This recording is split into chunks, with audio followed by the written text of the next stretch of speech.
On December the 20th last year, the Latin American Republic of Panama was being liberated. 25,000 American troops invaded the tiny nation to rid it of its discredited president Manuel Noriega and encourage the country towards democracy. The operation was called the Just Cause. At the time, the soldiers were heroes. With harsh military rule gone, the people were euphoric.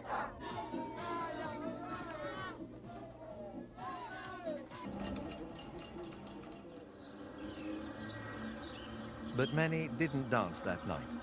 And a year later, they're still counting their dead. Some human rights groups say between 500 and 700 Panamanians perished. Others claim thousands died.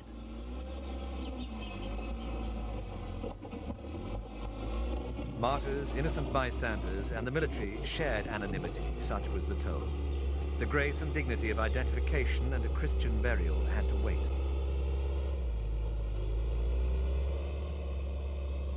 Now, as December the 20th approaches once again, the people don't know whether to cheer or cry.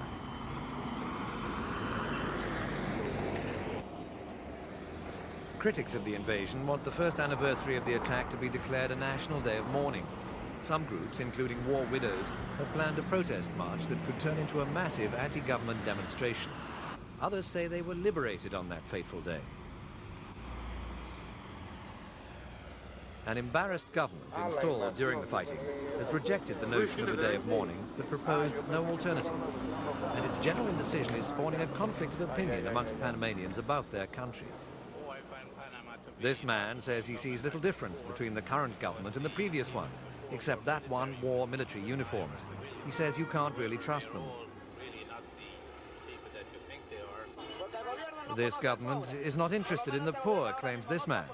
He says it's only interested in looking after its own kind, the rich, and the Americans would be better.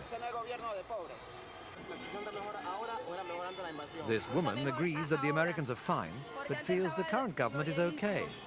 She's glad Noriega is out, and she accepts that the legacy of his reign can't be fixed in a year. However, this man blames the Americans for everything. He says they've practically robbed them just as they have throughout Latin America. He wants them to stay in their own country and leave Panama to the Panamanians.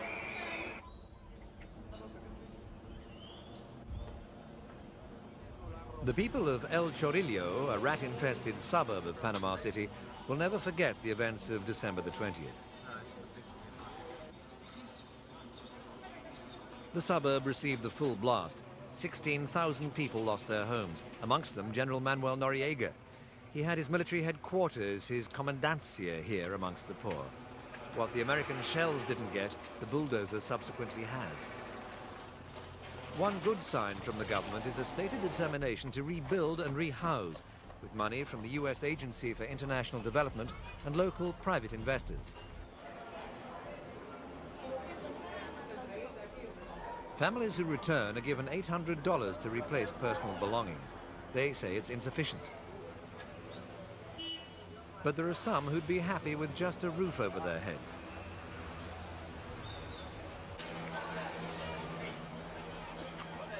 For many, displaced by the just cause, a temporary roof at least has been supplied at the US airbase.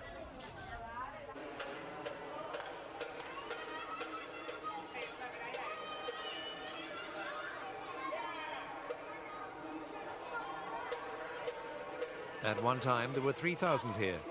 Now there are 1,800, refugees in their own city. Almost 700 families waiting. They expected to be here 3 months. Sanitation is good, claims the Red Cross, who run the camp, but the food is bad. Patience often runs out. The focus of most impatience is directed here. President Guillermo Endara heads a coalition troika of political factions. Consequently, any forceful leadership has suffered for the sake of consensus.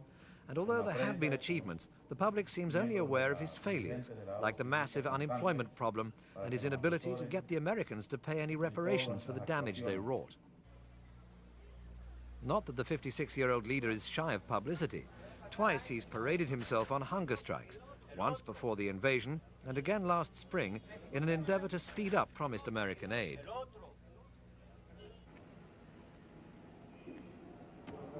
The first fast yielded more than he hoped for, a bride. During it, he met Ana May Diaz, a 23-year-old student, but the marriage has done little for his image. Ironically, of all the fashioners of public taste, the publisher of La Prensa is one of his fans. Once banned by Noriega, the paper now counsels patience with the government of amateurs and says after 2 decades of military rule, many people now want a weak president. No such generous sentiments were expressed by about 300 journalists last month. They marched to the presidential palace in protest at what they called a wave of government repression against the media. They're furious at the suing and jailing of writers who criticized Endara and claim his government is corrupt. Almost bursting with indignation, the president claimed that he was merely executing his rights to sue as a citizen wronged or libeled. But his angry statements did little to assuage his critics or stem growing dissatisfaction. One of his sternest critics is a man who knows much about repression, at least by association. Mario Rognoni, former Commerce Secretary under Noriega, thinks Endara should go. He has no solutions for the unemployment. He has no solutions for the public servants.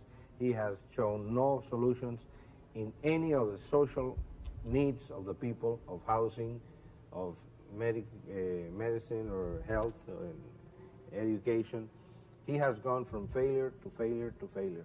And why? Because he simply came in with no plan whatsoever to run a country, and simply based on expectations of large amounts of money from the United States, and that's not the way the Americans work.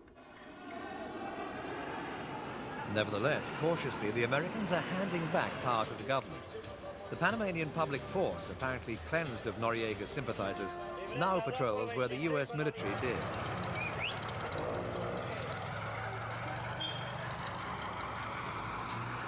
In fact, the American military here has been reduced from 25,000 a year ago to some 10,000 now. But with the handing back of the canal due in 9 years and a potentially volatile political situation anytime, they aren't exactly pouring out. Nothing could justify American caution more than a recent revolt by middle-ranking officers of the National Police Force. The effort to destabilize the government was played down. A coup attempt was denied, but the incident did little for hopes of a stable democracy in the Republic. Meanwhile, Endara is playing for time. His main hope depends on winning the support and confidence of Panama's alienated poor. At the moment, strong Western-style democracy looks to be a dim prospect. For some, Riley, completely unattainable. Your system is so different from this that you can bring the top administrator from General Motors, and he will never understand that in Panama, Friday you leave early to go drinking, and Monday you arrive late because you have a hangover, and you have to work under those constraints. See? He'll go nuts trying to figure out why aren't the people in the office at 7, like the Americans do.